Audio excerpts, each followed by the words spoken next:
All right, well, guys, welcome. Yeah, just to let you guys know, I had fun putting that little thing together right there. I actually use a app on my phone to. That was my voice, by the way. So I just did a little voice changeover there. So yeah. All right. So man, I'm actually glad that we got you on here, Michael. And first of all, I want to welcome my co-host Gwendolyn Purcell that's joining me tonight. Hi, Um, everybody. yeah. So everybody who knows Paul Freeman, well, if you don't know his son, please give a warm welcome to Michael Freeman. So I almost want to call you Junior, but, but all right. So, and also not made. Maybe not everyone is aware, but Michael Freeman is the author of a new book called The Freeman Bigfoot Files, which I'm going to tell you something. I was very fascinated by what I've been able to read out so far, and there's a couple things we'll touch base on with that book. And but I guess to start off with,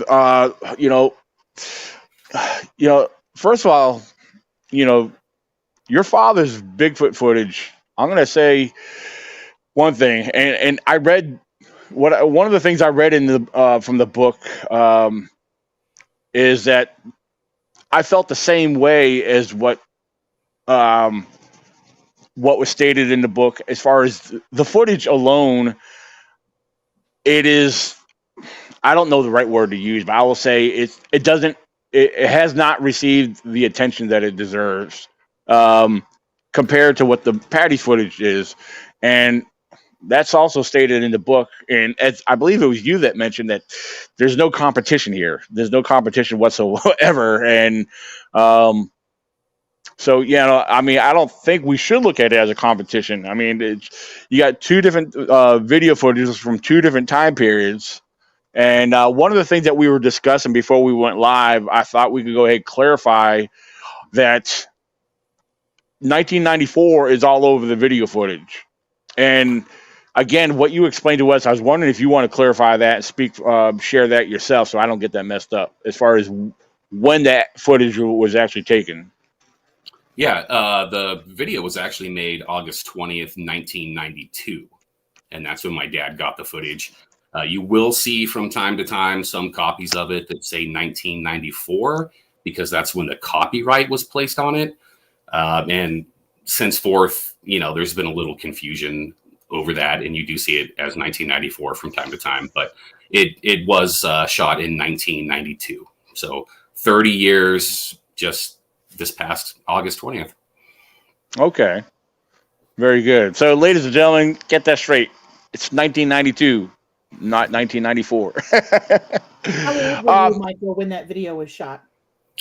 I was 15 years old. Okay. Okay, yeah.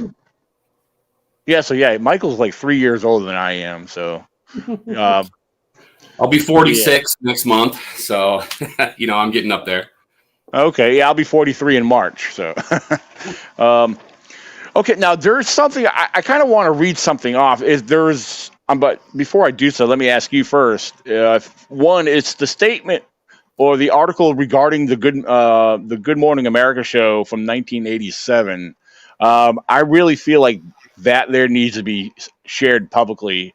As far as how some people declared or what made the public try to make your father look like a hoaxer. Do I have your permission to read that portion of the Good Morning America session?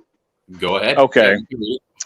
So because I copied and pasted some things out of there for my own notes, but yeah, I wanted to make sure I had your permission to read this off, and I really believe this is something important because after I read this, I know Cliff Barackman goes on to defend Paul's honor on this as well, and but here it goes. In 1987, Good Morning America happened. We had moved back to Walla Walla in the summer of 1986, and I had just turned 10 years old when a slick piece of editing, which wasn't even done well, attempted to paint my dad as a hoaxer. I like to refer to it as the hatchet job from hell. As a matter of fact, the whole program was slanted to make my dad, along with Wes Summerlin and Ray DeHinden, look like crazy liars. It was a sagittal piece from the start. The two cowboys from Walla Walla and the little Canuck fell right into the trap. A straight answer to a simple question is all it took to doom my father. When asked if he had ever made fake tracks, my dad answered honestly, yes, I have. I have made tracks in my garden. I've made tracks and tried to cast them to see if a man is capable of doing this. But if you ever seen the show, then you already know that is not what was aired. Instead, a national audience got to hear him simply say, yes, I have. That left a black cloud over my dad that still follows him even today. Cliff Barackman and Jeff Meldrum will tell you that any researcher worth his salt has done the same thing. Before you could accept that what you are looking at can be real, you must first eliminate all possibilities of it being not real. Paul Freeman eliminated possibilities. Good Morning America was eliminating Paul Freeman. I still won't watch that damn show, as you quoted. So, yeah, I mean, for the record, I mean, yes, I don't have it no more. It broke, but I've actually made casts in my own yard of my own foot. Well, I've done it for comparison purposes. So, yeah, I mean, I'm sure a lot of people do it playing around for fun or whatever reason. But as I once stated a long time ago, I think everybody should practice that. One, they'll get you familiar with actually casting a track and how to properly, get it together. And yeah, make them of your kids, do them of yourself, have small ones, big ones, whatever. I think it's a fun project and it's good for educational purposes as well. But yeah, as far as that situation alone right there, I mean, reading that right there, it almost gets under my skin. That's the media for you. We know the media, in the words of Slim Shady or Eminem or whatever. Oh no, I'm sorry, wrong one. Tupac. The media is full of dirty tricks. So, but yeah, has anything ever, regardless of who you are, you're going to have your naysayers, you're going to have those who believe and those who don't believe. But has anything other than what happened in that situation become of that you're aware of? No, it is what it is. And, it was 1987 and it's should be long forgotten by this point. Yeah. Unfortunately, it's not. And I feel like I just beat it into the ground. God, like all the time, every time I do an interview, this and that, I talk about it and we try to just kind of, put the stamp on there that, the whole story wasn't presented in that interview. Right. At the time that was filmed, I myself, along with my brother and my sister, my mother, were sitting in the room during the interview. Wes Summerlin and his grandson, Jonathan Summerlin, who also wrote a piece for my book, were also there sitting in the living room. Jonathan Summerlin can tell you this story. And I think he wrote about it in his section of the book as well. But, my dad continues after they asked him if he's made fake tracks. He continues to explain why, and that's just cut off. It's edited. You don't see it in the program. And if you watch the program, when he says, yes, I have, he starts to speak again and his voice kind of starts to climb higher because he's going to go ahead and further all that answer. And then it just immediately cuts to an edit of them looking at a piece of tree bark that has scratches on it. So, they just cut the rest of that out. But that was damaging. To say the least. It ruined my dad's reputation. It almost completely destroyed his Bigfoot research. And it's something that I have to talk about. And Cliff Barackman has to talk about. And, these people that do support my dad in his research, we have to talk about it. But I'm so tired of it. Like, I don't want to talk about it anymore, honestly. It's just, right. I just wish it went away. Yeah. But it still follows me, and taken out of context. Like, I'll hear comments from people if someone posts the footage from 92 and they'll say, oh, this footage is fake. Paul Freeman admitted it on national television. And then they're just taking like two complete different events and they're putting them together to just use that one news interview to pretty much damn the rest of his research for the rest of his life. Right. Yeah. Yeah. Good. I mean, yeah. Of all people, Good Morning America. I mean, that's a very large network. I mean, I can remember growing up, my mom used to watch it a lot. You know, I'm sure it still comes on. I just don't pay attention to it. I get up and go to work every morning. I don't watch TV in the mornings. I don't have time to. I'm trying to get my butt to work on time. There was something else I was going to throw in there because, well, yeah, one of the other things too. I don't know if a lot of people are aware of this, but yeah, besides the video footage that your father captured, that was not his first Bigfoot encounter. If I'm correct, if I'm remembering correctly, based off of what I've read. Yeah, because he was much younger when he had an experience. Is that correct? Yeah, that is correct. His first encounter was 10 years earlier. 10 years earlier, okay. 2 months earlier. Yeah, in 1982, when he was working for the Forest Service, is when he had his first encounter. Right. You know, 10 years later, he ends up getting that piece of footage, and there was a couple of encounters in between that as well. So, you know, we have four verifiable sightings in a 15-year period, with another sighting that is a possibility on a very foggy day through some trees when he was with Wes Summerlin and Vance Orchard and those guys. But I don't really count that because we're not really sure what was seen. Something was there, but it's really, really foggy. And there are pictures, but you can't tell what it is. So I don't really count that one. I don't take that as being a factual, actual sighting that we can document. So 4 encounters in a 15-year period. Right. Yeah, fair enough. And yeah, what I find incredible too, here's your father. Yeah, he was a part of the Forest Service. And, you know, and these are people that we see today that, or know of today, that won't come forward and share information. You know, they might tell somebody, but they won't be open as your father was about it, you know, which your father, I believe, was very brave. I mean, maybe I guess it was a whole different time or era, you know, or compared to how people are today. You know, over the years, you think people will be more acceptable on things instead of looking at things so taboo, per se, you know. Yeah, like I know when I go out camping sometimes, you know, I've gotten to know a couple game wardens that will work the area and check things out. And once they get to know you, you know, they come back another time. Oh, yeah, it's the Bigfoot people, you know, so they'll ask you a few questions. But yeah, but you know, if they know anything, they're not going to come out and tell you, you know, on the most part. I know there's different departments within the agency, you know. I mean, I would love to hear something from someone from the Forest Service out this way.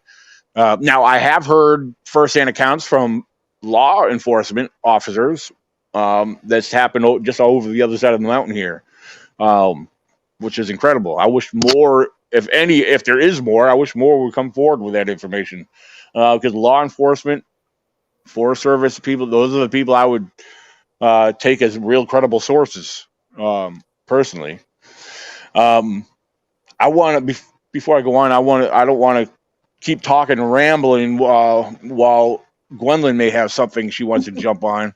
So feel free to tell me to shut up at any time, Gwendolyn. Shut up, Daniel. So I have to ask. You were just 10, and then when that first incident happened, and then you were 15 when. Correct me if I'm wrong. 15 when your father made the video, correct? I was 5 years old when he had his first encounter. Okay. In 82. Yeah. I was 10 in 87 when Good Morning America happened. We were just talking about that. So but yeah, 15 years old when he got the footage. Okay. How did those instances with like Good Morning America and the video footage your father put out and all of that criticism, how did that affect him? And you, of course, because you're young and you're experiencing these things with him. How did that affect you guys as a family? Well, it was hard, hard for me, hard for my brother, hard for my mother, to take that ridicule and have to deal with that every day.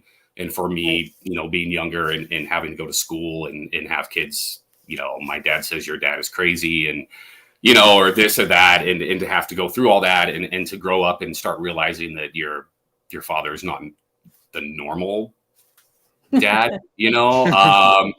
and he's kind of famous or infamous, whichever way you want to look at that, but not for, something that their kids necessarily think is cool, and so it was hard, and for a lot of reasons, not just for that, but financially, its stability and all those things. It was really hard.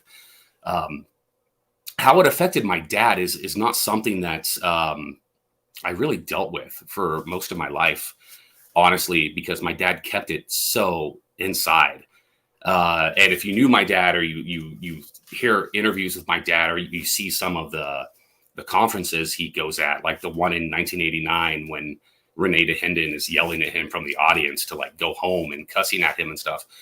My father never fires back.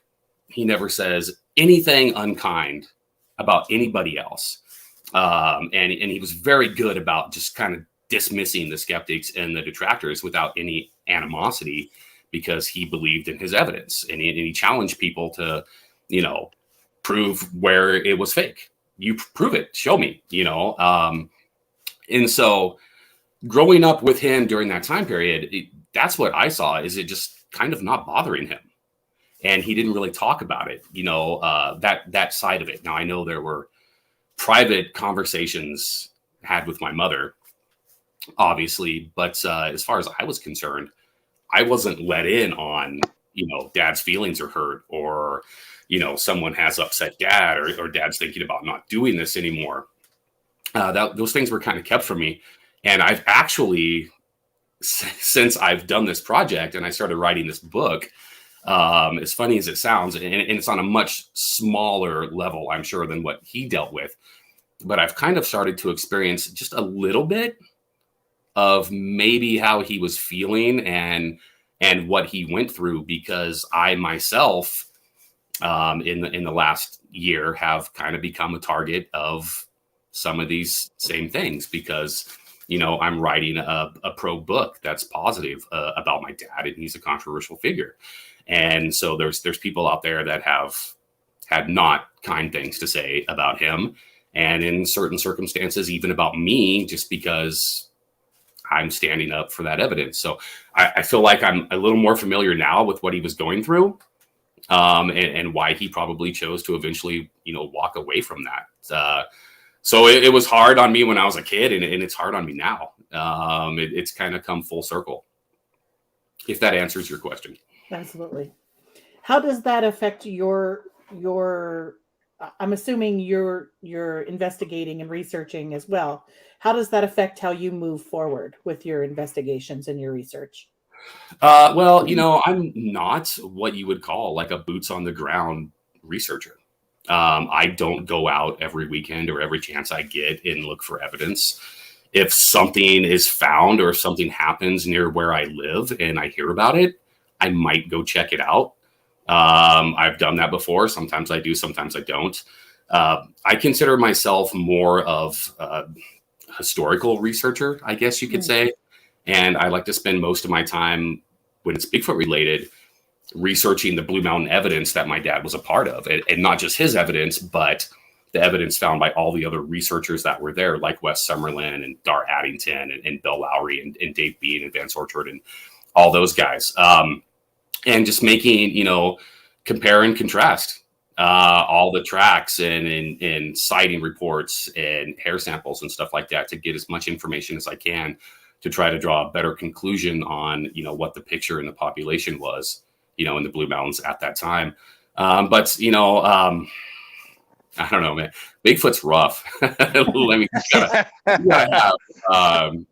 You gotta have thick skin, to do this. And I kind of came out of the woodwork a little bit about 2014, 2015, right around there. And by the end of 2016, I was back in my cave, because I didn't want to deal with some of these people. And I didn't have a good set of allies or anything like that. And, it was actually shortly after that Cliff Barackman called me, on the phone, and we kind of met for the first time, and he had a question to ask me, and we talked for a bit, and then henceforth, we become good friends. But I kind of blame Cliff. I guess it's his fault. He kind of pulled me back out into the public eye a little bit and convinced me that, there are good people that I can trust and that I can make allies with.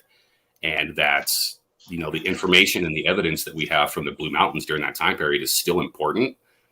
And there's a lot that can be learned from it. And, when it comes to my dad, I guess you could say I have to be the foremost expert, I suppose. So, that's kind of my, niche right now in the Bigfoot world. But moving forward, there are a couple people that have expressed some interest in doing some expeditions, and it's something that I'm considering. So I might be more active moving forward. Very good. Awesome. Gwen, you got your bags packed? We'll go on the expedition. Oh, just say the word. Sorry, I ramble on. So, same with Daniel. If you got to tell me to shut up, just do it. Oh, no. We love it when the guest just keeps talking. I mean, because it's good. It gives us time to think for our next question. So, don't listen to what I'm saying. Just think about what you're going to ask next. Perfect. So, Carrie, our friend Carrie, she's a real good friend to Gwen there. She says that I was going to say this myself, but yes, when you're talking about when Cliff said there's good people out there, yeah, you're talking to two of them right there.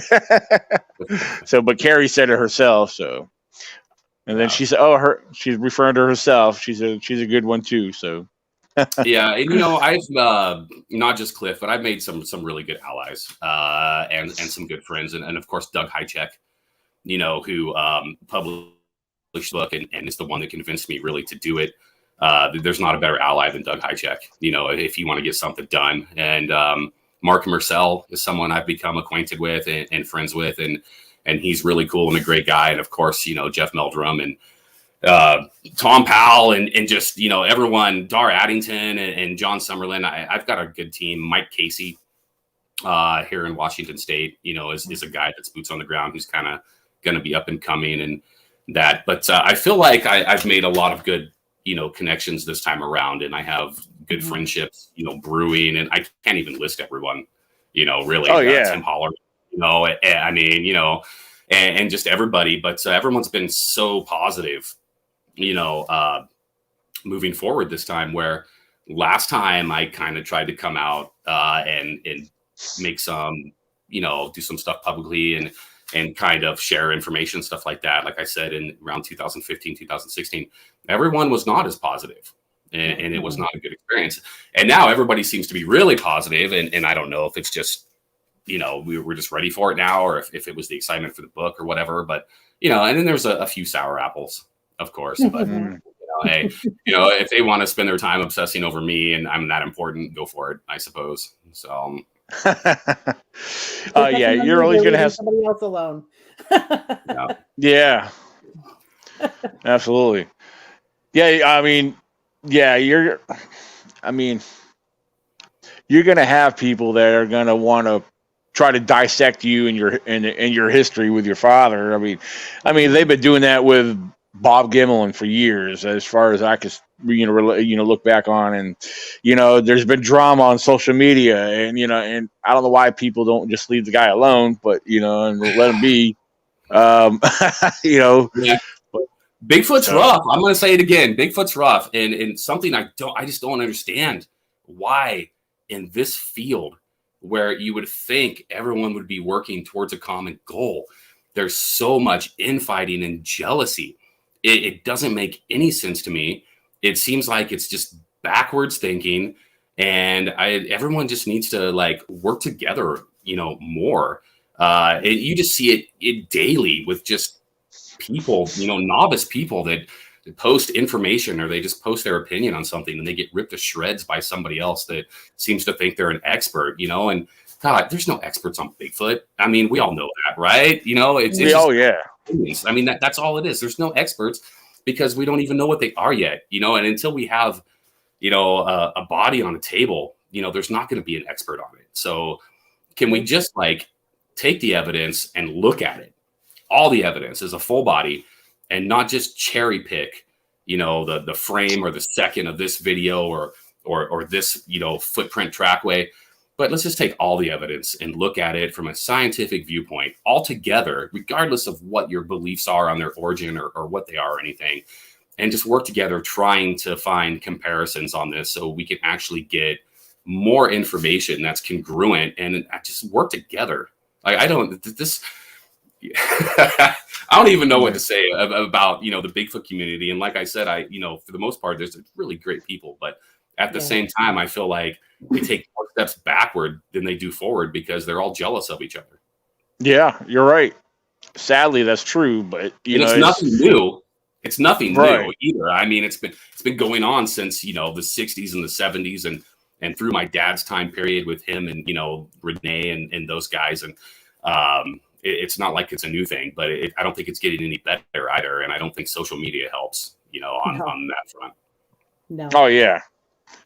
Yeah, I mean, everybody's got to have like, hey, I got the better track, or I find more evidence than you, kind of thing, or right. You got people that think they got the answers and you're wrong half the time, and you know, yeah. You know, so what I did, you know, and if you started reading the book, you probably already read it. But what I did when I started to do this project is I made a deal with myself that I wasn't going to say anything negative about anybody. You know, not anybody that's present or anyone from the past, even though, you know, I of all people have opportunities to do that about some individuals. But I made a deal that I wasn't going to do it. And I said that in the book, like, I refuse to do this. I'm not going to speak ill of anyone. And I'm really trying to hold to that. There's a few people that are pushing my buttons a little bit, but, you know, if I see something I don't agree with or I don't like, I just move past it or ignore it, you know, and there's people out there that are vocal detractors of my dad and his evidence. And, you know, Thomas Steenberg being one of them, who's very vocal about, you know, how nice my dad was, but he thinks it's all fake.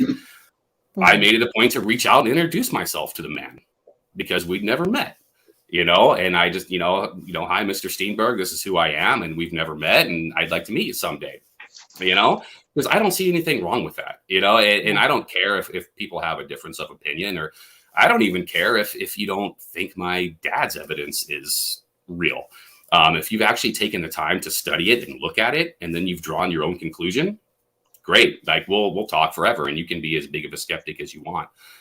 You know, that's fine. But the jealousy and stuff, it kills me. It just, right.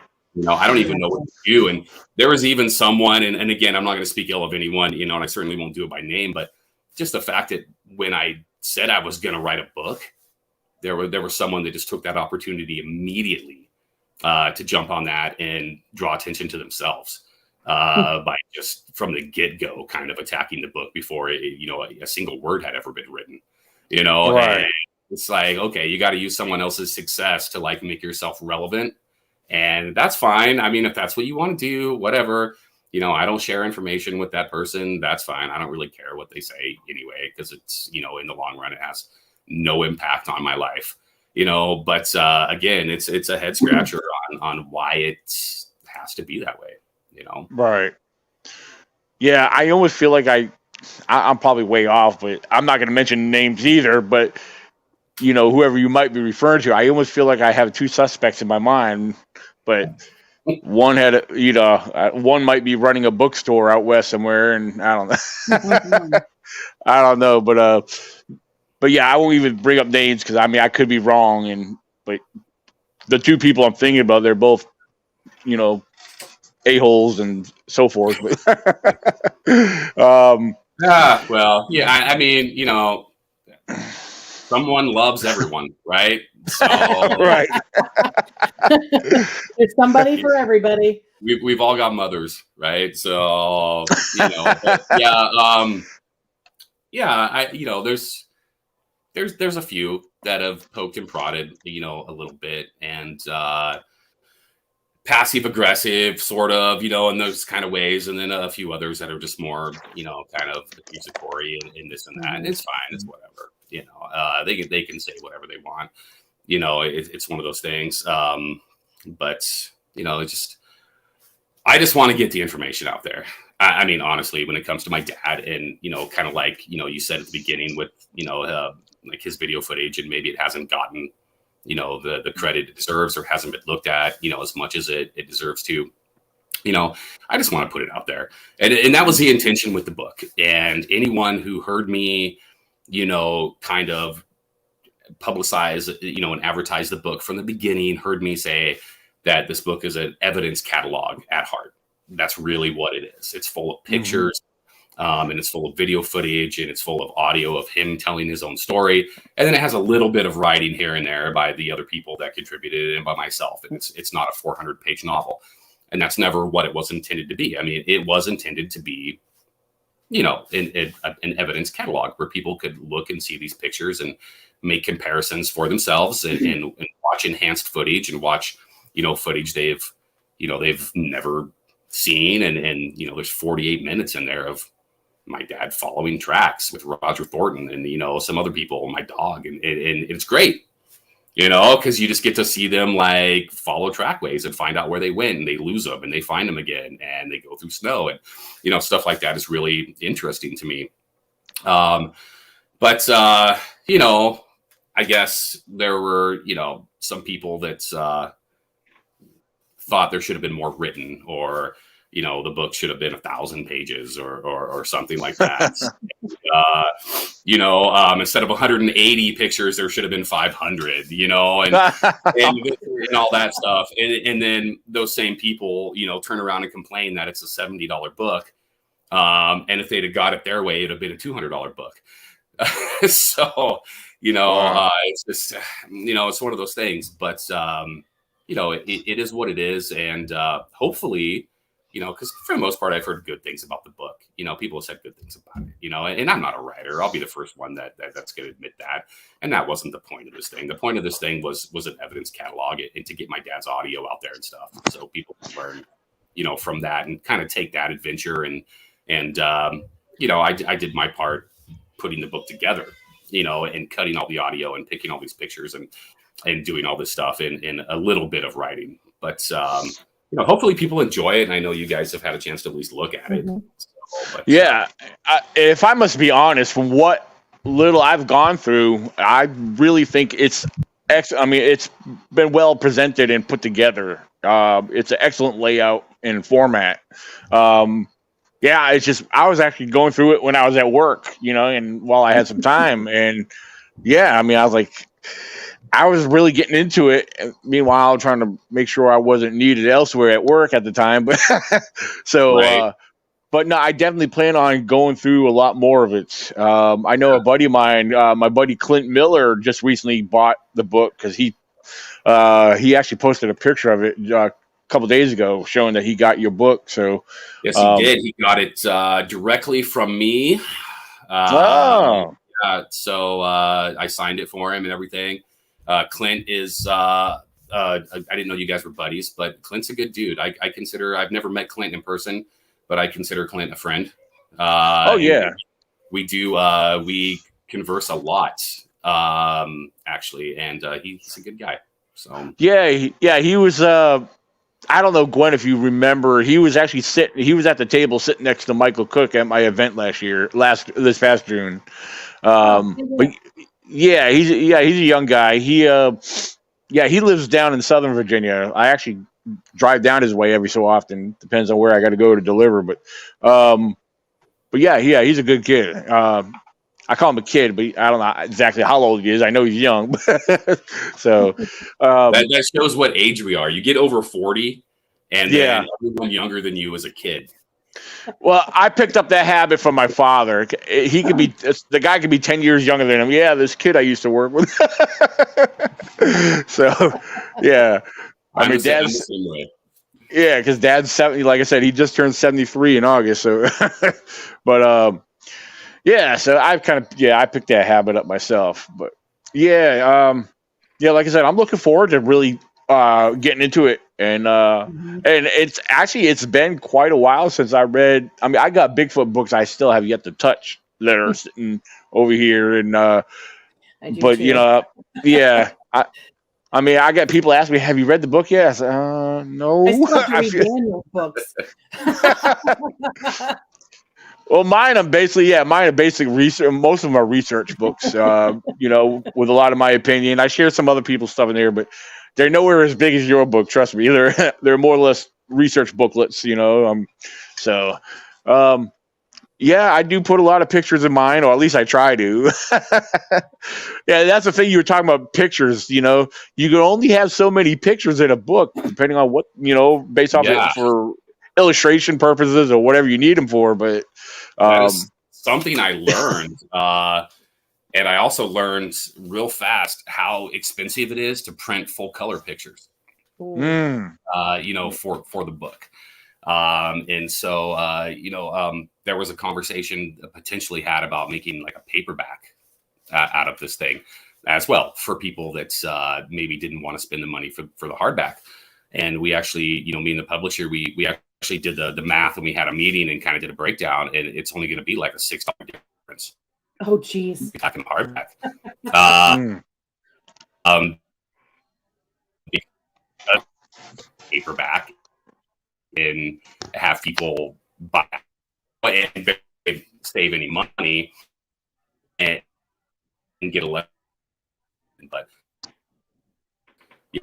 yeah, one thing I did learn in the process of this, that writing is hard, and I'm not very good at it. But I did learn that I'm pretty good at putting a book together. And I think that I did a good job of that. And I learned that the whole process is a lot more expensive than I thought it was going to be. Absolutely. And now I realize kind of why all those old Bigfoot books are just all black. Yeah. Yeah. Let's see. I know. Yeah, a lot of people. I shouldn't say a lot of people. I mean, based off the books I've gotten, either bought or collected over the years from people, yeah, most of them are the paperback books. I have a couple. I do have a couple hardbacks. I got Cliff Barackman's book. Oh shoot, I misplaced that. I got to hunt that one down. But I've read that one like from front to back, and over the time, since I've had it, I remember going back through it or touch base on stuff, but because I know that book was basically solely based on they actually had a documentary on TV about a lot of what was presented in that book. Yeah, it's very informative, and I recall it actually recalled the Freeman footage and the tracks and stuff in there. I remember, if I'm not mistaken, it did talk about the Blue Mountain trackways and so forth. Now, are you talking about Legend Meets Science? Yeah, that's it. Yeah, that's Legend Meets Meldrum's Science. book. That's Jeff right. Yeah, Meldrum's yeah. Book, not Right. Yeah, I was just mention that it did mention some of a little bit of Paul Freeman and yeah. I'm pretty at some point, because it went over the tracks and everything. The blue, like I said, if I'm not mistaken, I remember it mentioning or talking about the some of the tracks that were found on the Blue Mountain. Now, Blue Mountain, can you talk about that a little bit? There's quite a bit of stuff in Legend Meets Science. The footage is talked about in that book and the documentary as well.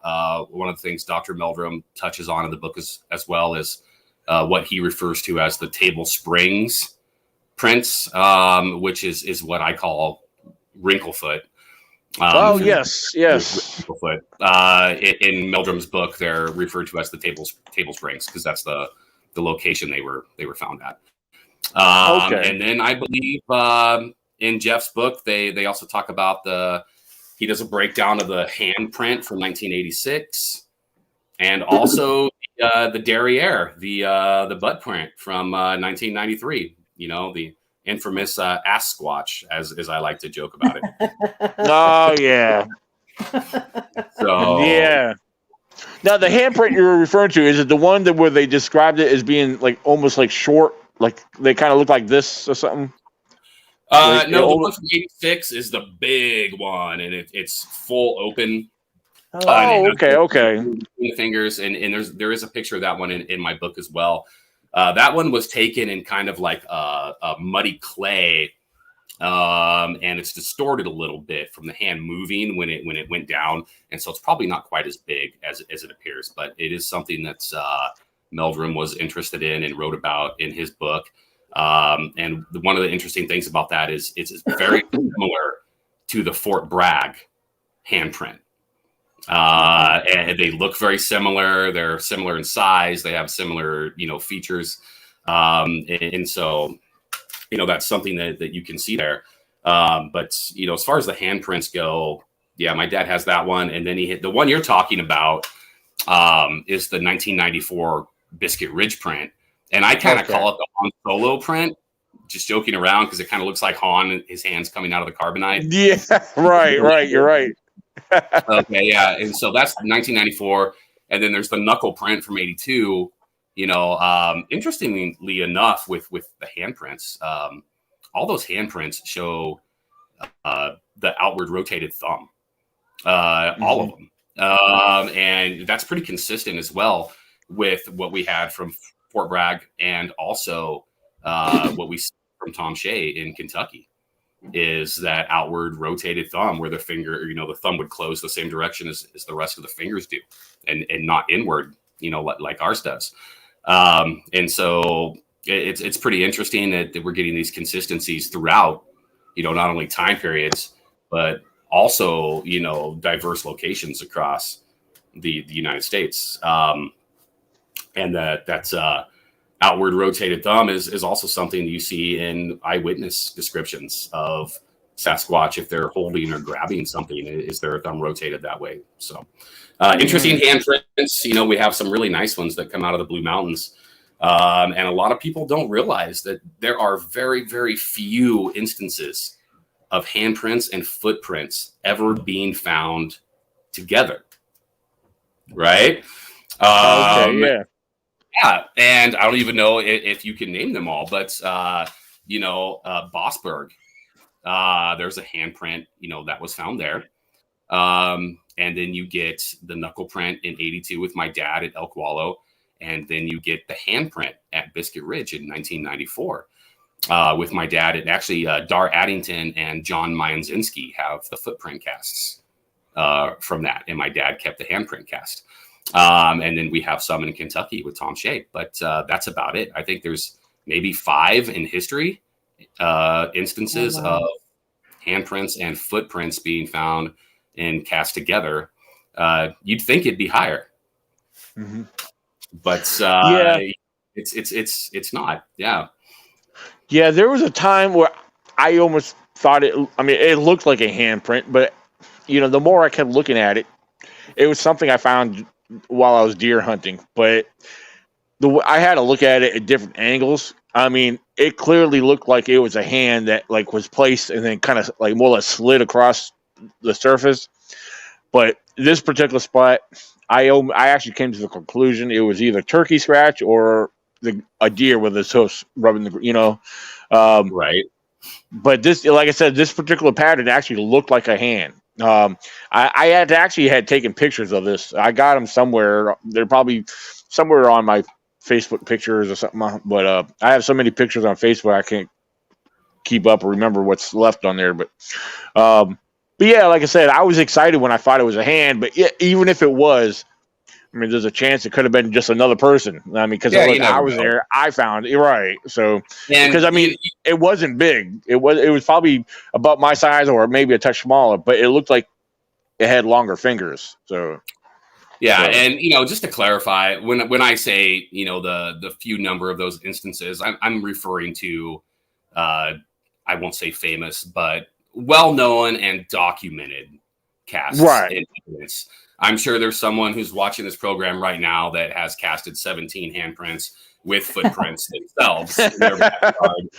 And they're going to say, well, that's not true. But it is true. There's a very limited number of well-documented, verifiable, well-known, evidence finds that have handprints and cast prints that are together.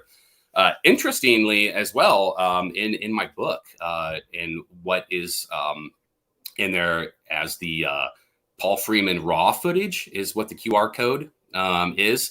It starts with actually the video at Deduck Spring, but then after that, there's more footage to watch. And I was talking earlier about my dad following tracks with Roger Thornton, through the snow or whatever. Part of that footage is my dad and David Bean in early 1992 casting a handprint that is found with footprints as well, because they're following footprints when they find a handprint in a slash pile. But we don't have any casts of the footprints. It seems like they didn't cast those. And we don't know where the handprint is, although I think it's probably in the possession of Dave Bean's family, because I think it's one of the handprints that Dave Bean took when he casted. But, if you do read the book, don't skip over the raw footage. It's terrible quality. It's not something that we enhanced. It's like 48 minutes of just, tracking down and following some tracks and stuff like that. But, there is a good segment of David Bean and my dad talking about a slash pile they come across and a handprint they found, and Dave Bean thinking that the Sasquatch was probably digging in there for either grubs, bugs, or mice. Interesting. So, just in case, I'm assuming that a majority of the people watching, that will be watching this later, are familiar with the Freeman footage, and I will play the short segment that I have that I let you watch. And as for the record, for those watching and listening, Michael did tell me this is not the best footage, even though this is considered stabilized, and it's still not the best footage. So, it's rough. It's rough. I'll go ahead. That's what happened. And the problem is most of them on YouTube and stuff, if you go to watch it, they look like that because it's been so saturated over the last 30 years and it's been interlaced, and it was shot on that 8mm magnetic tape in the first place. And then they moved it to VHS and it got worse. Oh, yeah. And it got interlaced, and then somebody put it on a DVD, and then they threw it on YouTube, and you can't see anything. And the footage just looks terrible. But the actual original master tape doesn't look that bad. It's actually pretty good. It's a lot better, I think, than what most people assume that it is. Right. And of course, the enhanced stuff that we have now and the enhanced footage that I include in the book is just so much better. But yeah, go away. I mean, this is probably what most people are used to watching anyway. Yeah. And real quick, I know my buddy David Lester, he saw something that I uploaded directly to Facebook from my phone. It was a short little video that I put together of me riding out to the woods and some scenery of the woods and whatnot. I also uploaded it to YouTube, and he watched it on both. He says, "Why does the YouTube version look like it's all grainy and fuzzy?" I said, "That's YouTube for you." I said, you have the option to upload it on like a really high quality, on a high quality standard. However, it's going to use more data and whatnot, which I don't have that strong of a data to upload. I mean, I probably could, but it'll probably take a long time. So I didn't bother doing it. I just did this basic standard upload. So, but yeah, I mean, but anyway, yeah, here is the YouTube. Like I said, I pulled this off of YouTube. So here we go. There's a legend. Whoops, wrong. Oh, there you go.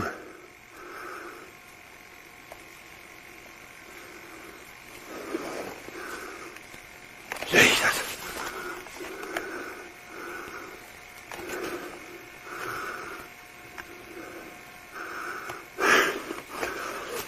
Get up here where I can see him real quick.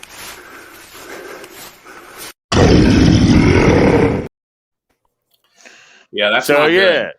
So just for comparison, I mean, just so you know, like in that one we watched there, and we have basically 3 segments of the video, and we have the first segment where the subject walks in front of that Douglas fir tree, which is what we call the head snap. And then the second segment is what we call the tree hide, which is the tail part of that video you just showed there, where it kind of disappears behind that snag of bushes and you can't see it. And then it takes off. In the enhanced footage that we have now, you can actually see when it's hiding behind that tree, it turns its head to look at my dad again, and you can see it do that, like in the enhanced version that we have of the footage now. It's just so much better than all this other stuff that you have on there and what you're seeing on YouTube and all that. Not even to mention like the whole like baby lift and to get into that and how much better that looks now. But just the rest of it just, looks fantastic. But, even that version there, that's kind of what I'm used to seeing, because that's what I saw for so many years. It's that, but, to remind everyone, because it does say 94, it was 1992. But every time I see this thing, it's not the, oh, there he goes. Everybody wants to quote that. I got a sticker on my fridge from the clip. Oh, there he goes, right? I think, but it's not even that. It's when he says Jesus, like every time since I was 15 years old, and I've seen this thing thousands of times. Like that almost gives me goosebumps, because I know my dad, and I know like the way he spoke and like what he was thinking, like when that fell out of his mouth, right there, and just the way he says it. But it's yeah. Yeah, I mean, I've always been fascinated with the Paul Freeman footage. I mean, I know it's much newer than, and I probably said this earlier, I know it's much newer than the Patty footage, but I've always been very intrigued, and I believe in the Paul Freeman footage myself personally. And I'm not just saying that because you're here, Michael, but I really do. So, yeah, I think I would love to see people, like serious people, try to put in the time as they do with the Patterson footage. I know maybe the footage it's limited to a certain extent, because with Patty was more out in the open, which, but yeah, that location, I've never been to Bluff Creek, but yeah, but I know that area is grown in now. My dad's film is not as open, and if you ever go actually to that area where that was filmed right there, if you're on the trail, yeah, it's fine. And once you get off the trail, it's not nice. And that path that she actually walks is an incredibly difficult path to walk. There's deadfalls there, and there's snags, and there's holes in the ground. And if you even watch the footage, and you really pay attention, when she steps in front of the tree and does the head snap, she steps in a hole, and she drops down about a foot in elevation. You can see her whole body like drop and go down. It's one of those places where you're going to break an ankle or something if you're not careful. The other difference as well is the PG film was shot on actual film. And so there's so much more that can be done to it when you edit it. And the digital tape that my dad's was shot on, you can't do a lot. It's only 400 pixels. And like you go to zoom in on it and it just blurs out, completely. Right. There's been some work done to it. Doug Hychek is doing work to it. And he's got it to where it is now, and he's trying to get it that enhanced. And I just saw, because an acquaintance this morning sent me a link. Thinker Thunker apparently just finally did like a breakdown of the footage, in comparison to the Patty film, and he says it's completely legit, and the body dimensions are comparable to Patty or whatever, but. So it's starting to get more attention, which is good. Like, bring it on. Oh yeah, that's awesome. We want to take a look at it, and I want people to watch it, and I want people to watch the enhanced footage, and I want people to watch the baby. And I don't know, because you guys both have the book. I don't know if you've checked that out yet, if you've seen the baby lift in the enhanced footage. But once you see that, I mean, if that's not what it is, tell me what it is, because nobody can give me an explanation, except for. It's a baby. Yeah, I have not seen that part yet. I have read about that, but I did not click or the view that yet. So, yeah. Watch it. The enhanced footage is 12 minutes. It's worth the watch. And the last couple minutes is the baby lift. Watch it and let me know, because it will blow you away. And it articulates on its own. I mean, it's moving. So I don't know what else.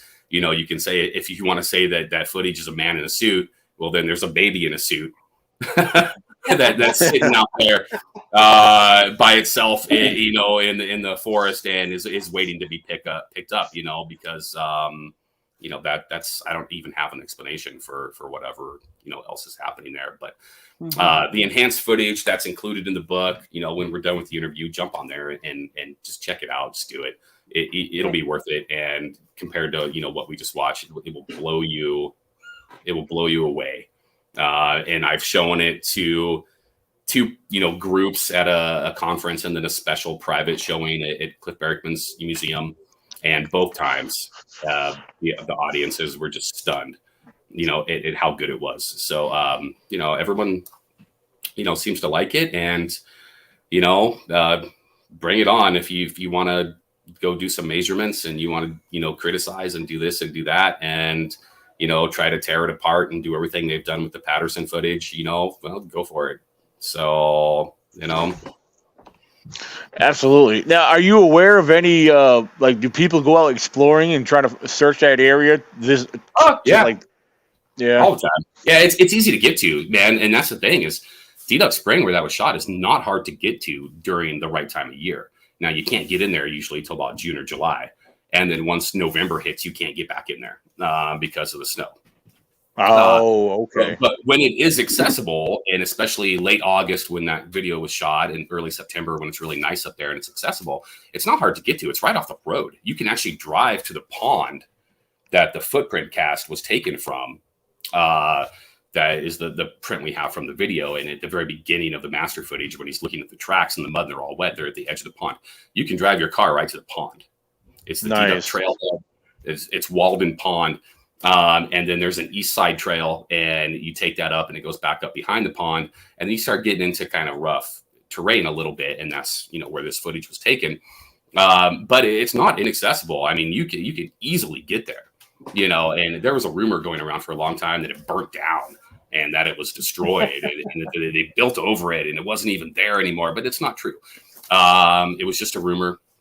And I had actually heard that, and I hadn't been back in 15 years. And I was like, oh, that's too bad. Like, man, that's, and then, somebody's like, no, and John Summerlin's like, that's not true. I think it was John Summerlin, and then everyone else is like, oh, wait a minute, that's not true. And then, last summer, Cliff Barackman, went up there, and he took some measurements and did some stuff. And Mike Casey down in the Tri-Cities there, an hour or so outside of Walla Walla, he went up there a couple times. And Mike actually found tracks twice last summer around Duck Spring. And Brandon Tennant from Pocatello, Idaho, who organizes the Sasquatch Rendezvous, he found tracks there in 2008 and had, sort of an encounter where he, possibly saw something and heard something, but he found prints there as well. So it is a very still, viably active spot. Awesome. So when are we going? Yeah. Right. Yeah. Right. When are we going? That's everybody wants me to go to Duck. That's the thing. Everyone says, let's go to Duck Spring. I probably have right now, if I was to just line them all up, I probably have 40 people that want to go to that location, with me. Wow. And, just camp or this, or make a video, or I talked about, a documentary, possibly, stuff like that, and they want to do this and LiDAR scan the ground, and oh God, we're going to do all these things. And, yeah, camp in the trees and whatever, but we'll figure it out eventually. I have not been to the film site in probably 15 years, actually. Okay. We've been to Walla Walla once in the past, maybe 10 years. And so I do need to get back at some point and go back up there, because it has been a long time. Contact Stephen Major. Tell him, look, I'm forming an expedition. Fly these guys from the east out west again. Stephen Major is already one of the guys on the list I was just talking about. So you think he didn't bring that up? Of course he brought that up. He wants to helicopter right over there. Yeah, he was going to give me a helicopter ride while I was out there if it was nice enough, but it was cloudy and rainy when I was out there. So, but I was actually hoping that.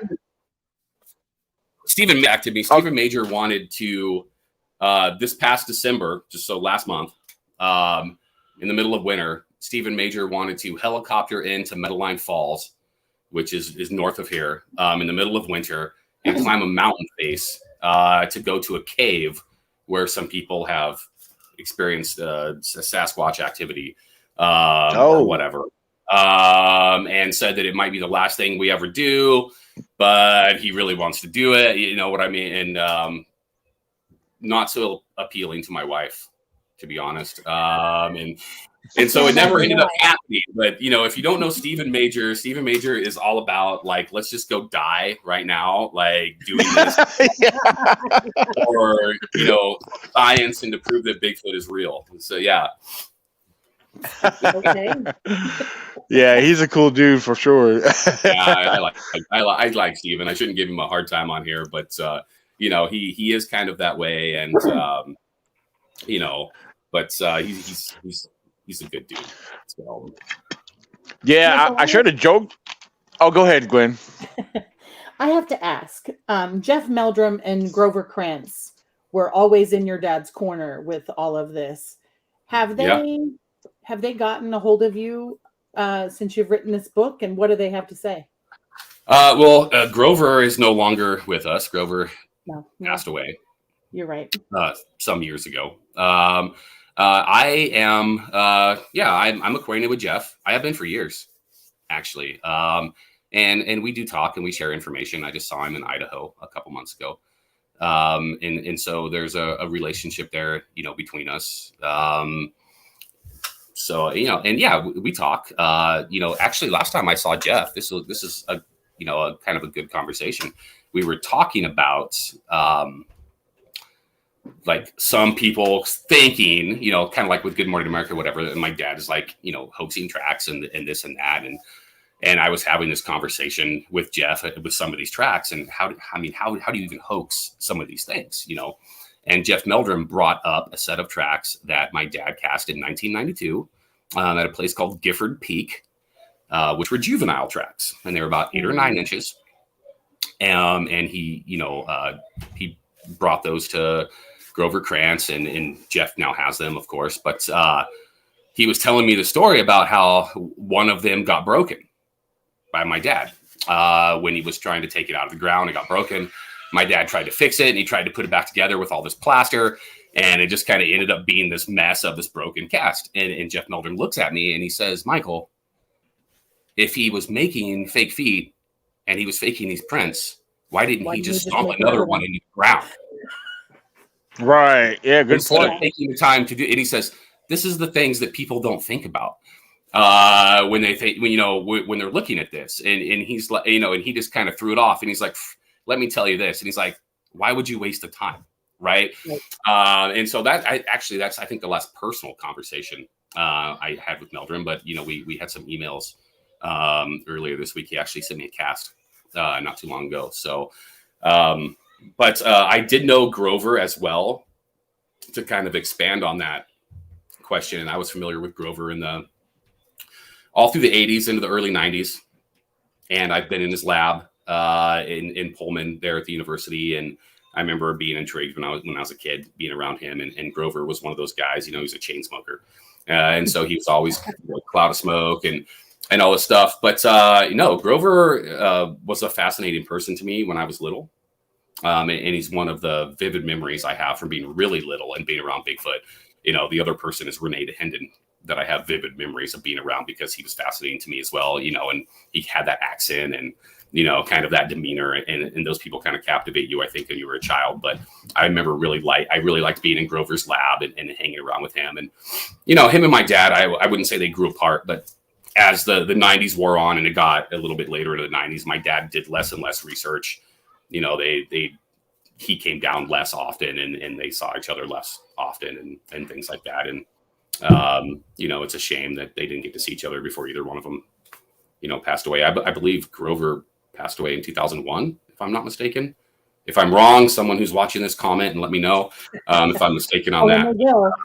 You know, I don't want to get, you know, that incorrect, but yeah, I mean, to answer your question, you know, Jeff, I actually just, you know, a couple weeks ago, actually sent Jeff a copy of the book because he hadn't gotten one yet, even though he wrote part of it. and everything. But so wanted to make sure that was done. Yeah, there were oversights. It's one of those things. I'm sorry, everyone that was a contributor should have just, here's your book and thanks for helping and all this stuff. And there was just so much going on, and not just by me, but the publishers and everything and all that stuff. So we were a little late getting some of that stuff out. So I apologize if you were a contributor and you didn't get a book right away. But I haven't heard what he thinks of it. Oh, I will tell you though, speaking of Jeff Meldrum, probably one of the most nervous times of my entire life, as I was at the Bigfoot Rendezvous in Pocatello, Idaho, and I was giving a presentation. And it was this past September, and I was going to be on stage for I think it was about an hour and a half. I ended up being on stage. And I was giving a timeline of my dad and all his research, and I'm talking about all these things and these facts and these facts. And I start my presentation. I look up, and Jeff Meldrum's sitting in the audience. The one person I didn't want to come watch, right? It's like the one person is like, I don't want Jeff's got better things to do, whatever. I didn't want Jeff to come watch, and Jeff Meldrum sitting in the audience, and I gave my presentation, and I think I even spoke to him at one point, and kind of, included him like in the presentation because he was sitting there, and I had asked a question that I wasn't sure of, and he answered it for me. And then afterward, the first thing he did was pull me aside, and he told me that it was spot on. And that he was entertained and that it was educational and accurate. And so it was a huge compliment. But I just remember being like, oh, crap, Jeff's sitting there. Are you kidding me right now? As far as, North America goes, at least he's the foremost expert on Bigfoot anatomy, at least in North America, if not the world.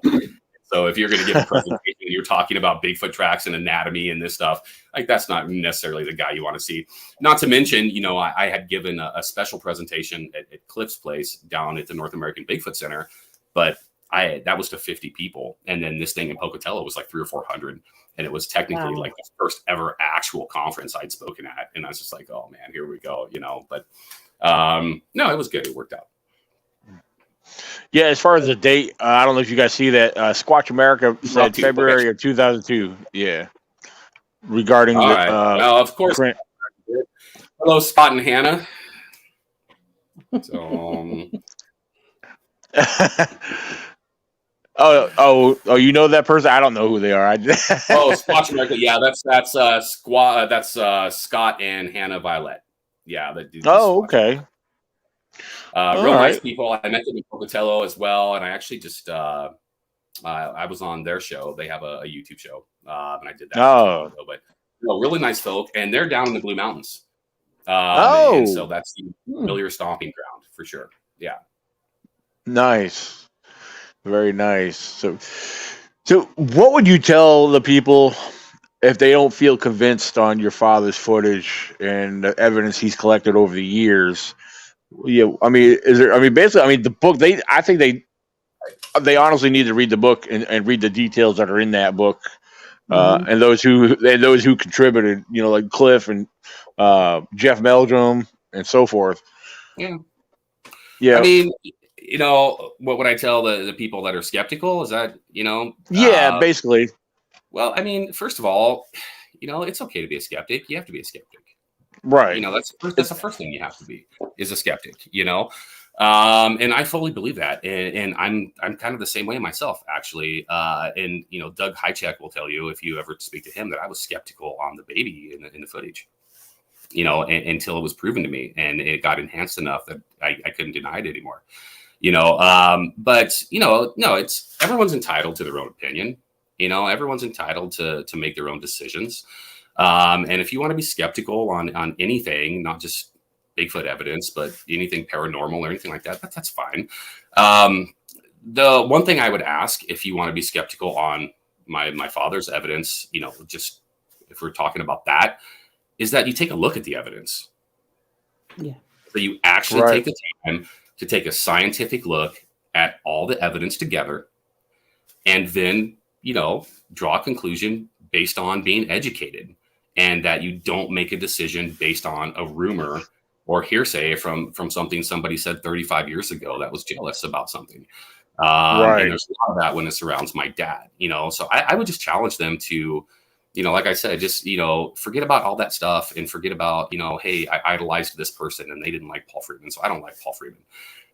That's not a good way to look at it. Let's take a look at the evidence and let's just look at it for what it is and look at it from a scientific viewpoint and look at, all the comparisons that we can make through the handprints and the footprints that we find in the Blue Mountains that have anatomical features that are congruent throughout time and throughout the rest of the country, and let's look at the fact that some of the absolute best hair samples that have ever been taken, came from the Blue Mountains as well. And spend some time on that. And then if you still, don't want to believe it because you've looked at that and you don't think it adds up, fine, that's fine. And I'll talk to you about it, and I talk to everybody. I try to, at least, even skeptics. I don't mind talking to skeptics. I grew up with them all over the place. It's nothing new to me. What I don't want to do is spend my time, or I should say waste my time, communicating with people that have opinions that are based off of judgment from rumors or something that they've heard from someone that's not alive anymore, when they've never even seen the evidence. And I don't have time to waste on those people until they actually, do some diligence and educate themselves and take a look at that. But yeah, so for all the skeptics out there or anyone who doesn't, want to look at the footage or doesn't necessarily believe like the Blue Mountain evidence, I challenge you to just take a look at it from a scientific viewpoint, Absolutely. and your conclusions, so because we are, and it's, it's something I've said before, but the business of Bigfoot is the business of evidence. Mm-hmm. And if that's not what you're bringing, you're not bringing anything, because rumors and stories don't cut it. Like, this is the business of evidence, and that's it, period. Mm-hmm. Yep. Absolutely. And just like everybody's viewed or read Legend Meets Science, either you read the book or watched the full documentary that was pretty much with all the information that was presented. I mean, the book has a lot of details. I would do the same thing for those who are watching and listening now or later.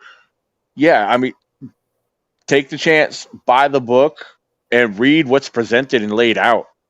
And I mean, there's a lot of details in this book, a lot of information that you should really read that you're not going to hear elsewhere. I mean, Mike would go, I'm sure, you could only tell us so much right now off the top of your head. But yeah, there's a lot of details I was fascinated by and intrigued, by what you have presented. So much that's not in the book. There's so much that got left out.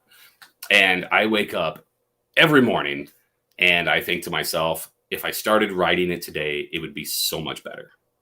And I'm probably going to feel that way for the rest of my life. I'm assuming, as long as I let it eat at me. But no, there are things that got left out, and there are things that I'm open about and I talk about on shows, but I didn't write about it in the book. And it's just one of those things. And we kind of had to pick and choose. And there was a limit for the book of how long it needed to be and how much, we could use things. And like I said, the highlight of it, honestly, the highlight of the entire thing is my dad's audio recordings and listening to him tell the story. That's my favorite part of the book. It's the most informational part of the book. It's the most entertaining part of the book. Okay. So if you're going to buy the book at all, buy it to listen to my dad. He's funny, he's engaging, he's got that slow, but to the point, like delivery of speech. It's just the way that he was. And then there's other things in there that are great too, like the enhanced footage and all that. But, yeah, I mean, and God, I could probably just about, if you had a question, I could probably just about tell you everything that's in the book. I mean, I've only read it like, 300 times or something like that. And I still missed a couple typos. Right. Apparently that happens, even though I've read it and Doug Hychek read it and the whole editing team read it and Dr. Russell Jones read it, and we still missed like a couple typos. So somehow. Oh, you're going to have that. Yeah. But I'll tell you what, the detractors, that's the first thing they want to point out is that it has typos in it. And so you must not be educated or something like that, right? Maybe they should write a book. Right. Not taking into account that there's a whole team of professional people that this is what they literally do for a job. And someone has to transcribe it onto the page before it's like printed and all, And so, at some point mistakes are made and hopefully they'll get fixed for the second edition, that gets printed. But so Yeah, I mean, because you do have your grammar police or whatever that you want to call them. There's people that look for mistakes, which is just pay attention to the details that's being presented. And I you have mean, grammar police, and I've already heard from the grammar police as well from a couple sections of the book, and I will say that what I did do is, even though some of it was edited, is the contributors to the book, and the people that wrote sections for me, like John Summerlin and Dar Addington and Tom Powell, and Jeff and Cliff and Doug Hychek. I left their grammar in place because I didn't want to change that, because that's who they are. Right. So even if something wasn't quite right, if it's what they wrote and that's the way that they were speaking about it, I left it that way. Right. And so if some people have some, grammar, whatever here and there, that's fine. One of the things, for example, is, technically the footage was filmed at, it's Walden Pond, but it's Deduct Spring. Okay. And if you look at the Forest Service map, it's Deduct Spring. But everyone locally calls it Deduct Springs. And I just think it's the S rolls off the tongue a little bit easier. I think it's just something that's easier to say. Oh, up at Deduct Springs. Okay. And so you will see throughout the book here and there's a few times where people say Deduct Springs because, well, that's the local jargon and that's how people talk. And I didn't change it. Although I've already heard from someone that that's not the actual name and it's Deduct Spring on the Forest Service map. Yeah. Guess what? I know that. Guess what else? It's actually not Deduct Spring. It's Deduct Trailhead at Walden Pond. So kiss it. is what I want to say, right? Yeah. Okay. But you obviously don't live there. I grew up there. I know what it's called. Everyone just says Deduct Springs. They don't say it's the Deduct Trailhead at Walden Pond. They don't say Deduct Spring. They say it's Deduct Springs. Go up to D Springs. You'll even hear that sometimes. But yeah, the people like that, like that's one of the things like that's been attacked about it. I'm like, are you kidding me? Really? Like, because you looked at a Forest Service map and apparently I use the wrong terminology or whatever for the, or whatnot. But like I said, it's local jargon and I left it that way. So right. The people that are local that read that, they know exactly what it is. So what does it matter? Right. Yeah. People got to be so technical. And I think we're all guilty of mispronouncing or misnaming something to the T, I mean, like my research area, well, where's your research area? Well, one thing, I don't want people to directly know right offhand, but I'll give them a general area, but even if I was to mention something, people know it as a different name than what I might present it as, but, right. But it is what it is. So just so you guys know, and not to cut you off or whatever, I got about 10 minutes maybe, and I gotta close out of here.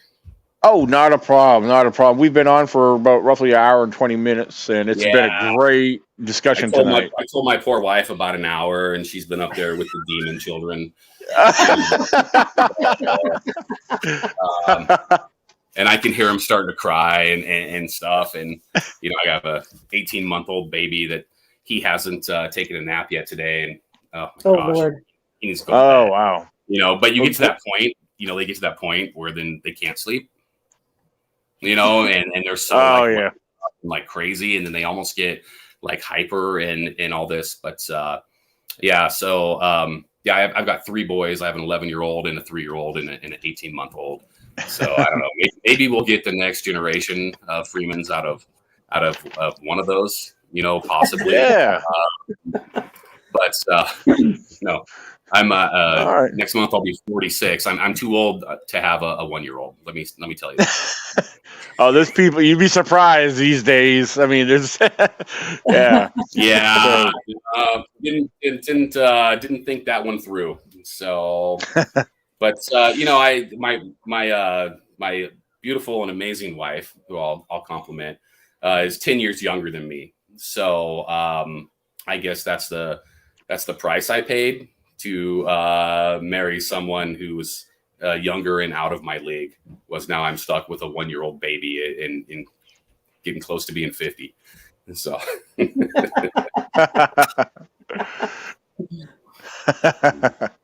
Well, I'm sure Gwendolyn's husband's texting her. Hurry up! Let's get to start this game of Twister. He's in the living room snoring. Oh, I can hear yes. him from here. Oh, you guys ain't playing Twister tonight? No, I didn't make the game yet. Anyway, I gotta jump off of here, guys. So not a problem. Hey, any last questions or anything like that you were curious about? Well, what about you, Glenn? I've been talking a lot. Not off the top of my head at the moment, no. Okay. Well, I'll tell you like this. Thank you very much for agreeing to come on tonight. This has been awesome to have you on here, Michael. Perhaps we'll definitely have you on here sometime in the future down the road. And you know, since there was so much left out of that book, perhaps there's a project for a book 2 down the road, you know? Oh, man. Yeah, well, first of all, let me say, you know, thank you for having me on. It's an honor. I appreciate it. Every time someone invites me on, you know, I do, as long as I don't get stood up, you know, in StreamYard. Daniel knows that's an inside joke. Daniel knows what I'm talking about. But, yeah. you know, I have a file on my computer that is, the title of it is Volume 2. And it has one sentence. I wrote one sentence because it was gnawing at me, and I just wanted to write one thing down and actually just put it on paper, you know. And there's probably not ever going to be another one. No. So I don't know. I don't know if this process is necessarily, you know, for me. And if people didn't get enough out of this one for something that was overdone and should have been done so long ago, then, you know, I don't know what to tell them. But before I go, you know, I do want to say before I go that even though my name was on this thing, you know, my dad did these audio recordings with the intention of writing a book, you know, about himself. And in one part of the audio in the book, he even talks about, you know, hey, this is going to be a book someday. And, you know, he died before he got to do that. And my name's on there as the author, but really it's my dad's book. And it was always going to be my dad's book. It always is going to be my dad's book. And so this is Paul Freeman's book. I'm just the one that was able to do it, you know, for him. But, you know, so if you haven't picked it up, you know, pick it up, just listen to him talk, because it's worth it. Just for that. So. Absolutely. And thanks for having me on, guys. I appreciate it. Yes, thank you. Sounds good. Thank you again very much. And yeah, Susan Redmond said she just got your book, so that's awesome. Yeah, I mean, you know, and you can pick it up at, you know, Amazon has it, and, you know, Barnes and Noble online, and you can go to Hanger One, you know, publishing.com, and you can pick it up there. And the North American Bigfoot Center, Cliff Barackman's place, has autographed copies. Okay. Me and Cliff. And if I'm not mistaken, and I won't say a name, but if I'm not mistaken, by hopefully next week, by the end of next week, there'll be a third name in those books. So, so wait till next week to buy it. Okay. 3 autographs in it, you know. Maybe not to give anything away, but I think that might be the case. So we'll see. Okay. Very cool. Well, I'll touch base with you on that in a week or two, and yeah, tell your wife we apologize for keeping you so long. So, we'll let you go. I'm in trouble. I just up there, and dinner's probably already ready, and all that stuff. Oh man, blame it on me. You know what? It's my fault, man. It really is, because I could go like 3 hours.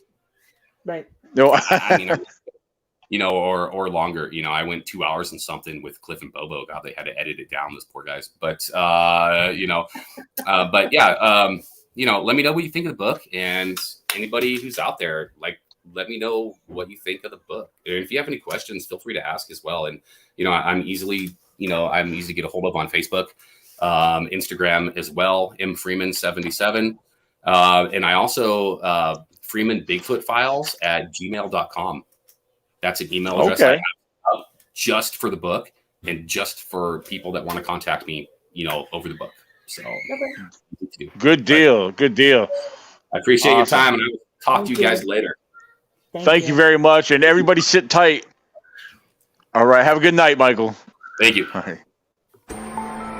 There is a legend that walks among us that mankind has witnessed for over 100 years. as many of us step foot out into the deep forest, trekking and seeking out evidence, we have come to the conclusion that this legend that we know as Bigfoot, Sasquatch, Yeti, Yowie, or the Grassman truly does exist. And we're here to present the evidence to you.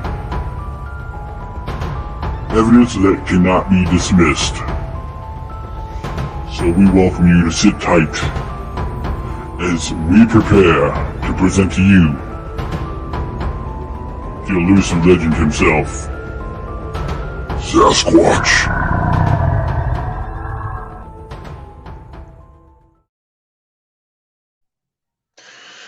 All right. Hey, ladies and gentlemen, there's a couple of events coming up that I want to promote and throw out there. This one here is coming up. The next one that I'm promoting that is coming up on March 25th in Hermitage, Pennsylvania at the Hickory VFW. Come on out. They got a great lineup of speakers, and not to mention the vendors. Gwendolyn herself will be there set up. Wow. I know a few others that will be there. It's going to be a lot of fun. Yes, and for those who attend, there's a group of us getting together with the speakers. We're going out after the event. So I'm actually excited about that. And again, this is the next event coming up. And then following that event, let's see if I'm going to go in the right order here. I don't even have mine posted up here. It's pitiful. Yeah, I got other people's stuff, but not mine. So, well, here's a couple of events. They're not going to be in order, but I'll throw the dates out there for you. Here's another one that's happening in September 9th and 10th at the Evergreen Smoky Mountain Convention Center, the Smoky Mountain Terra. If you want information on this, you can find them on Facebook. Also, the SmokyMountainTerra.com is their website. You could check that out. Again, September 9th and 10th of this year. I think that's going to be awesome. That's going to be a great turnout. They have already been announcing some guest celebrities, some actors. And Gwendolyn, you said if you're signed up for this one, right? Yep. Okay, awesome. I know I got another good friend of mine, Mike Hughes, of Cryptid HQ, is signed up for this one as well already. So yeah, they are getting some vendors already lined up. And I'm excited. I am a guest speaker for this event. And yeah, a couple of the other people, I know one of the celebrity actors I'm familiar with. I've seen him in a couple of movies. So yeah, there's going to be some well-known actors there. This is something you guys want to mark on your calendars. Again, it's in Pigeon Forge, Tennessee. The address is right there on the screen. Here's another event. It's coming up the weekend before my June event. This event is happening June 9th, 10th, and 11th. It's the Forest County Bigfoot Festival in Pennsylvania. The town that it's happening in is in Marionville. That's right, Marionville, Pennsylvania, Forest County. And I'm also going to be speaking at this event. Gwendolyn is also. Wait, did you sign up for this one? Or no, that's right. You're going to be out of the country. I'm going to be out of the country. Yeah. Gwendolyn will be in Ireland. So looking for the Ireland, the Green Man, or was that Scotland? I have plans to check out Bigfoot in Ireland while I'm there.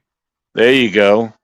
Yeah, they do have some legends and folklore out there. You might have to definitely check into. That'd be awesome. Yeah. I've had some sightings out in Ireland, so it'll be fun. Very cool. One other event that's not listed on here is a camp out coming up in May 26th through the. I hope I'm getting my dates correct here. May 26th through the 29th in Virginia here. If you want to participate in that, send me an email at ecbro98@gmail.com. I also am hosting a second camping event in the month of September. Mm-hmm. There it is. There's my email on the screen. This is going to be September 20th through the 24th. You can ecbro98@gmail.com. Oh, and coming up in the month of August. And here it is right here, ladies and gentlemen. This is hosted by Gwendolyn and Got Knockers. this is another one you have to mark on your calendars. Make sure you mark this down and plan to be there. And Gwendolyn, your website for this is, I'll let you quote it. I don't want to get it messed up. CentralPABigfoot.com. Okay, very good. So there you go, folks. Check out the website, visit the Facebook event page, and be sure to like and follow it. This is going to be a great event. And this event, Gwendolyn, will be, all the vendors will be set up outside, correct? Yes, all the vendors will be set up outside. Okay, very good. Very good. Yeah, I'm excited for this one myself. And I've already put in the time to come up there. So this is exciting. With that one. That's right. Absolutely. I'm excited for that too. So yeah, these are some of the events that you can follow me and find me at. There's another one coming up. Again, as you guys have been seeing, I'm throwing these events up there. They're not in order, but they all have dates on them. So these are all the dates and events that you can mark on your calendar. Here's another one that I'm excited to be returning to. This will be the fourth one I'll be returning to. This is, I don't know why I shared this one, because I have one with the actual name of the location, but the South Carolina Bigfoot Festival, and I have the wrong dates on this, by the way. I just realized it's actually 13th and 14th of 2023, and it's taking place in Westminster, South Carolina. So it's October 13th and 14th in Westminster, South Carolina. The whole event takes place on Main Street, so you can't miss it. There's no way of missing it because they block off the street.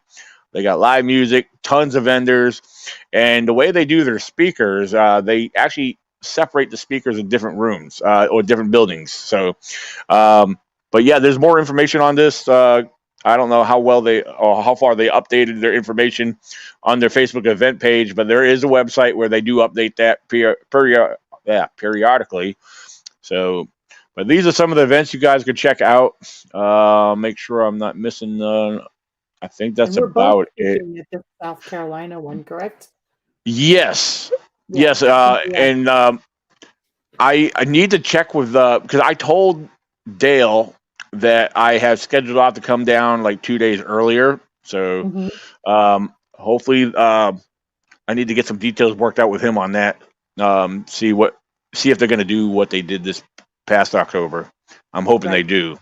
That was awesome. Yeah, that was a very fun stay, by the way. I didn't want to leave. It was comfortable, you know.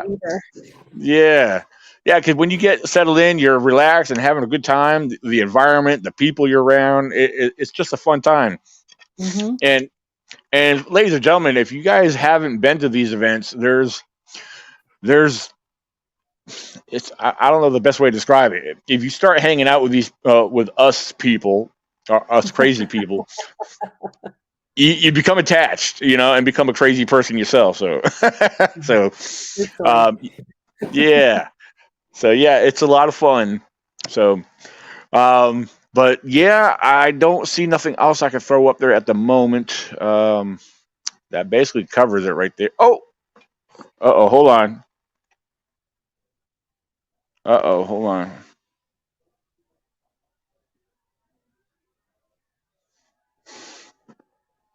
All right, I'm sorry. Did I disappear? You did. Okay, it's because I swiped my screen off for some reason. I'm on my phone right now, so yeah. Well, I'll tell you what, Gwendolyn, I'm going to call it a night as it's getting later, and I want to relax a little bit because I got to get up in the morning. So, not me. Oh, nice. Oh, real? Yeah, that must be nice. Yes. Real quick, I wanted to. I know there's one or two people that commented earlier about the Bigfoot behind you, and I could see it glowing, which is awesome. Yeah. So yeah. Now, is that something you're going to be working on as far as a sale product? That is a sale product. Absolutely. Okay. Very awesome. They are very cool. Order because they're expensive. Right. All right, very good. Now, a house like the one you have behind you, what's that about? Around 18 to 20 inches round? That is 3.5 foot. Oh, okay. Oh, wow. Very nice. tall. Yep. Okay, good deal. So yeah, if you guys are interested in wanting one, as you guys see, it's actually illuminated behind the Bigfoot, which is awesome. Now, and the eyes glow too. The eyes even glow on this. And you So, can get that in red or yellow glow. ooh, oh, nice. Yellow. Mm-hmm. Oh, nice. Well, eventually, my neighbor makes those for me. Those are hand cut, hand painted. Everything is done by hand. He doesn't he drew that Bigfoot for me. He drew the trees. It's all handmade and hand painted. He does an amazing job.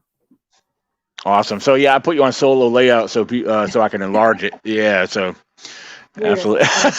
There it is. Yeah. There you go. Good job, Vanna White. I'd Awesome. get fired. In my first week on Vanna, I'd get fired.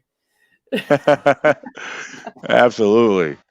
Awesome. All right. I'm just now looking back at the chat real quick, but please repeat the name of the book. The book that Michael Freeman has is called The Freeman Bigfoot Files. Yeah, The Freeman Bigfoot Files.